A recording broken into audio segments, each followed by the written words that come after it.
kailangan natin ang Diyos? Bakit kailangan natin paniwalaan ang Diyos? Ano ang halaga ng Diyos sa ating buhay? Ano ang magagawa ng Diyos sa ating buhay? Sino ang Diyos sa ating buhay?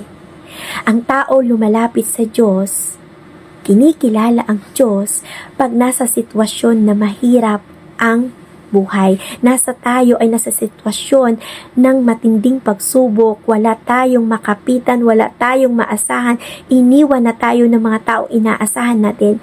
Kumakapit tayo sa Diyos at naniniwala na ang Diyos ay may magagawa sa ating buhay.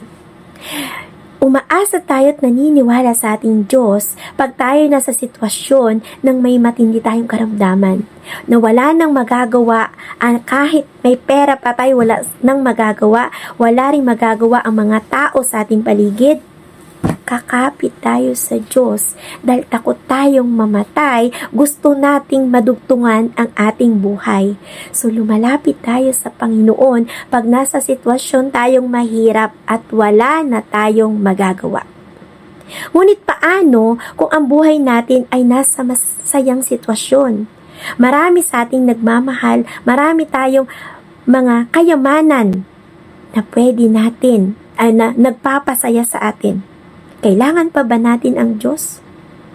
Sino ba ang Diyos sa ating buhay? Ano ang magagawa ng Diyos? At bakit natin kailangan paniwalaan ng Diyos? Sinabi sa John 3:16, gayon na lamang ang pag-ibig ng Diyos sa sanlibutan. Kaya ibinigay niya ang kaisa-isa niyang anak upang ang sino mang manampalataya sa Diyos ay hindi mapahamak, maligtas, at magkaroon ng buhay na walang hanggan. Bakit kailangan pa ng Diyos ibigay ang Panginoong Hesus? Bakit kailangan pa mapako ang Panginoong Hesus sa krus? Kung tayo naman ay mamamatay, pagkatapos ng buhay dito ay mamamatay tayo at wala na tayong pakiramdam, wala na. Bakit kailangan pa niyang mapako sa krus at pagbayaran ng ating mga kasalanan? Bakit kailangan pa tayong iligtas ng Diyos? Saan tayo niya ililigtas? Sa problema? Sa buhay ng kamatayan? Mamamatay naman din tayo. Siya nga namatay sa krus. Bakit kailangan pa natin ang Diyos? Bakit kailangan pa natin paniwalaan na pako siya sa krus? Ano magagawa ng paniniwala na to? Bakit nangangako ang Diyos na ang sino man sa Kanya ay manampalataya ay maliligtas at magkakaroon ng buhay na walang hanggan? Bakit tayo magkakaroon ng buhay na walang hanggan kung matatapos din naman ang buhay natin dito sa mundo? Ano ang ibig sabihin ng Diyos dito? Ang ibig sabihin, tanging ang Diyos lamang ang makapagliligtas sa atin. Saan tayo ililigtas ng Diyos? Sa pangalawang kamatayan. Pagkatapos ng buhay natin dito sa lupa, may pangalawa tayong kamatayan.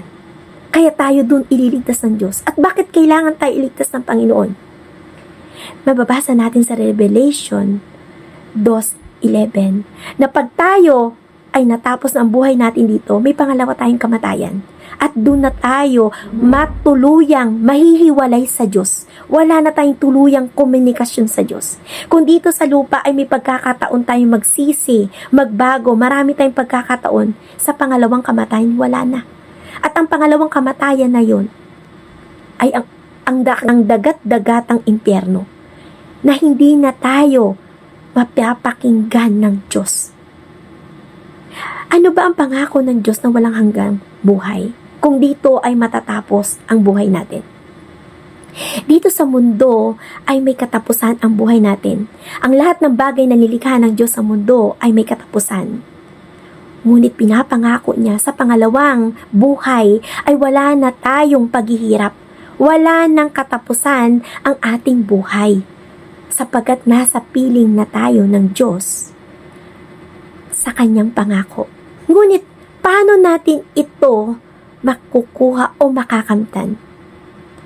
Sinabi niya, kung paniniwalaan natin ang Diyos. Kung paniniwalaan natin si Kristo. Bakit kailangan natin paniwalaan si Kristo?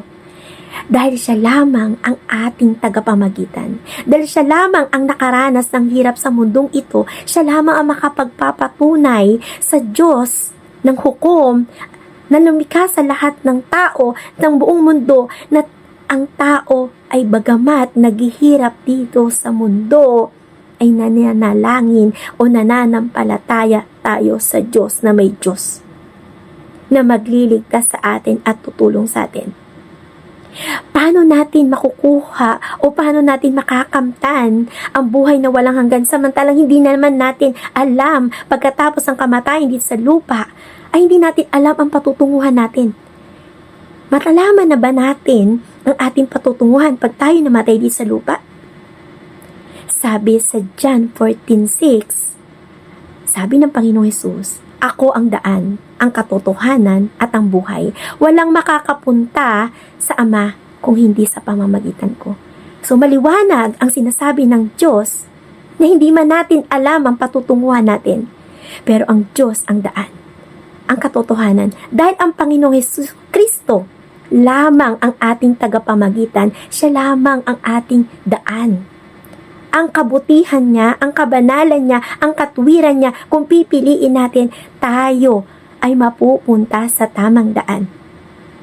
Ano ba yung tamang daan na yun? Yun yung katotohanan na ang tao ay matatapos ang buhay niya rito, kaya kailangan niyang pagsisihan ang anumang kanyang nagawang kasalanan at tanggapin ang Diyos. Ano ba ang Diyos? Ang Diyos ay hindi tao. Hindi siya, wala siyang katawan, siya ay hindi natin nakikita. Kahit saan siya, saan tayo mapunta, kahit sa ilalim ng lupa, makikita niya tayo. Walang naitatago sa Diyos. So alam niya ang ating puso. Alam niya ang nilalaman ng ating puso't isipan. Alam niya ang ating buhay. Bilang niya ang ating buhok. So walang nalilingid sa Diyos.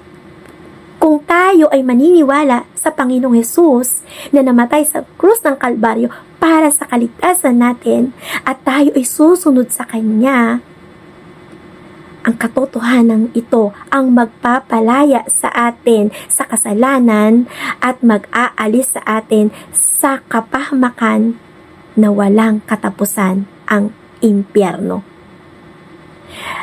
Dahil sa pagtitiwala natin sa Panginoon, nalalaman na natin ang destinasyon natin. Nalalaman natin kung saan tayo patungo. Dahil dalawa lang ang destinasyon natin. Ang mabuti at masama. Ang kapahamakan at ang kaligtasan. Kung tayo ay pipiliin natin ang Diyos, ang Panginoong Hesus, tayo ay may nasa tamang daan. Tayo ay may nakakasigurado ng kaligtasan. Kung tayo ay nasa mundo ng kamunduhan, ng kasamaan, sabi rito sa Biblia na naparito ang kalaban ng kabutihan para magnakaw, sumira at pumatay. Ito ang kasalanan. Ito ang kasalanan ng mundo na sumisira sa tao, nagpapahamak sa tao. Ngunit ang Panginoong Hesus ay naparito, napako sa krus upang magkaroon tayo ng buhay na kasiyasiya. Buhay na magbibigay sa atin ng buhay na kasiyasiya na may kabuluhan kung tayo ay maniniwala sa Diyos. So, ang kaligtasan natin ay sa pamamagitan ng Panginoon. At ang kaligtasan natin ay hindi dito lamang sa lupa. Ang kaligtasan, kaya napunta ang Panginoon Hesus dito, ay ang kaligtasang hinahanda sa atin ay yung pangalawang kamatayan. Tayo ay doon na nililigtas ng Diyos. So, paano natin nararanasan ng Panginoon habang dito tayo sa lupa? At sa pagtanggap natin sa Panginoon, ang Panginoon na hindi tao, siya ay Espiritu, nasa ating puso nananahan ang Diyos, ang ating Panginoong Hesus, kaya tayo nakakagawa ng tama at susunod natin ang Diyos.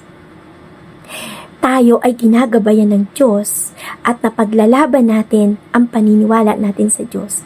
Makakasigurado tayong nakasusunod tayo sa Diyos.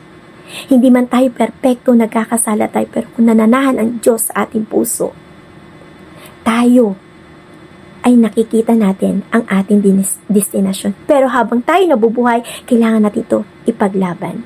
God bless you.